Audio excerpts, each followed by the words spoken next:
Alright, hello everyone and welcome to NFL Discussion. I'm your host and NFL enthusiast Dougie Doug, and today's episode I'm going to be discussing Thursday Night Football Week 15 of the 2022 NFL season.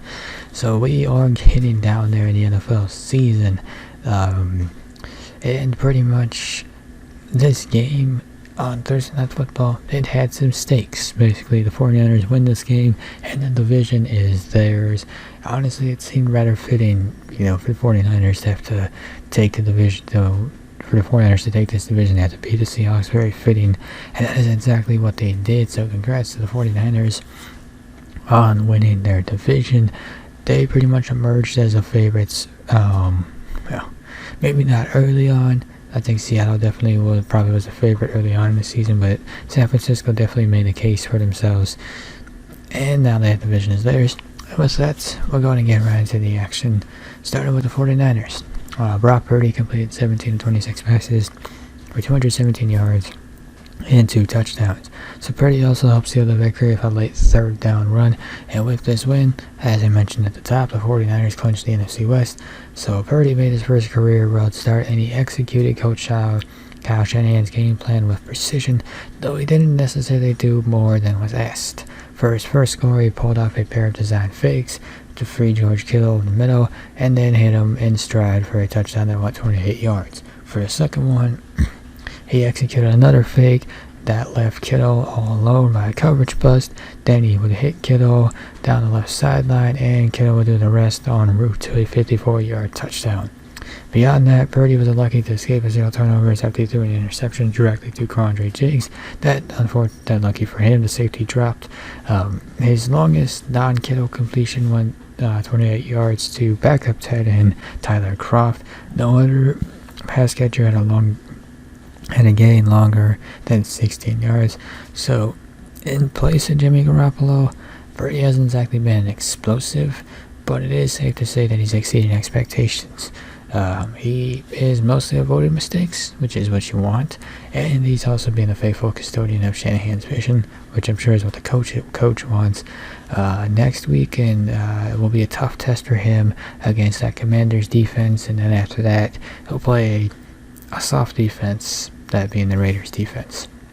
So, big takeaway for Brock Purdy in this game is that he passes another test for the 49ers here. That test being going on the road, divisional game, division on the line. Can you deliver? The answer is yes. I think there's still more to test this guy on, but will those tests ever happen? I don't know, but so far 2 for 2. George Kittle caught 4 or 5 targets for 93 yards and 2 touchdowns, so he's been held to 76 scoreless yards over the past 3 games, but with Deebo Samuel on the sideline, he finally re-emerged in this game, though 5 targets might still leave something to be desired. The touchdowns were the difference in this game.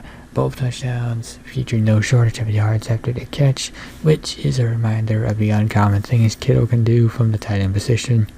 But I wouldn't expect any greater usage going forward. The 49ers are going to try to hide Brock Purdy. In other words, limit what he has to do, and they will need Kittle's blocking in the run game, so look for him to be a blocker more than a pass catcher. But nonetheless, George Kittle being healthy is a huge difference for the 49ers. So, he wasn't available in the first game against the Seahawks. He's struggled with some injuries, which if you think about how he plays football, it's understandable. But when he's healthy, again, he's a difference maker. And I think the biggest takeaway for the 49ers is that when you pair their elite defense and their offensive line, that might just be enough to get them past the NFC's best in the playoffs. And with how good their defense and our O-line are, it really doesn't matter who's the quarterback. San Francisco can compete with anyone in the NFC. Just with the performance that they put on here, their elite defense, their offensive line. So, things are looking up for the 49ers, even if they only have an 8% chance of winning the Super Bowl. As for the Seahawks, Geno Smith completed 31 of 44 passes for 238 yards and a touchdown. So Smith was running for his life as the offensive line crumbled in the face of San Francisco's relentless pass rush. Smith would take 3 sacks and narrowly avoid taking more. The pressure meant there was no time for anything to develop downfield, so Smith would average only 5.4 yards per attempt with a long gain of 33, where Kenneth Walker did most of the damage after the catch. No one else would snag a completion of longer than 19 yards. Smith also tossed what was a pick six as Nick Bosa bore down on him, but that miscue was undone by a questionable roughing the passer penalty. Once again, the NFL is inconsistent with its rules, or at least not very clear on its rules to what is roughing the passer, why are some things roughing the passer. Honestly, it probably needs to be addressed because it is an issue.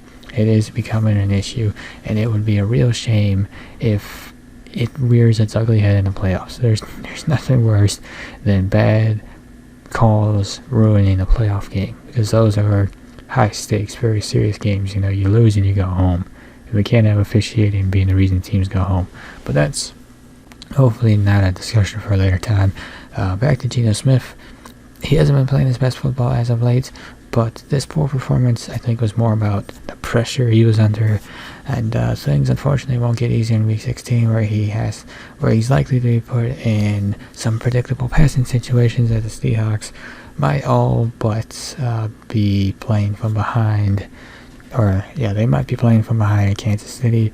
So Seahawks, they're in a bit of a slump at the moment, and I don't think you can put that all on Geno Smith. Seahawks certainly had some missed opportunities in this game. They were outplayed early in the game, but were only down 7-3 late in the second quarter, and then you factor in a couple of brutal plays in this game. It kind of made things hard for Seattle to mount a comeback. The first was the dropped interception from Quandre Diggs, a play that simply just has to be made, and he also had some room to run as well.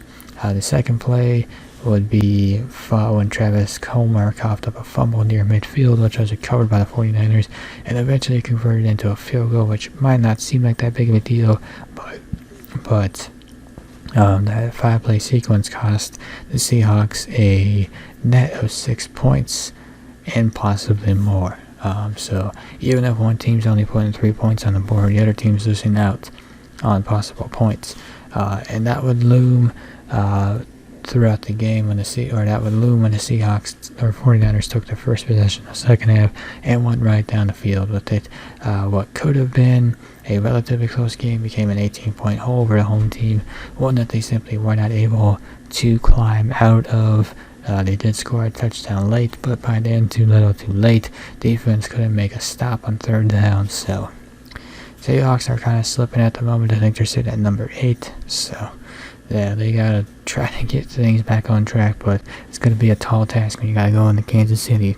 It's not exactly an easy thing to get back on track, so I guess we'll have to see what they do there. And with that, we'll go on and wrap up this episode of NFL Discussion. If you enjoyed this episode, be sure to hit that like button down below.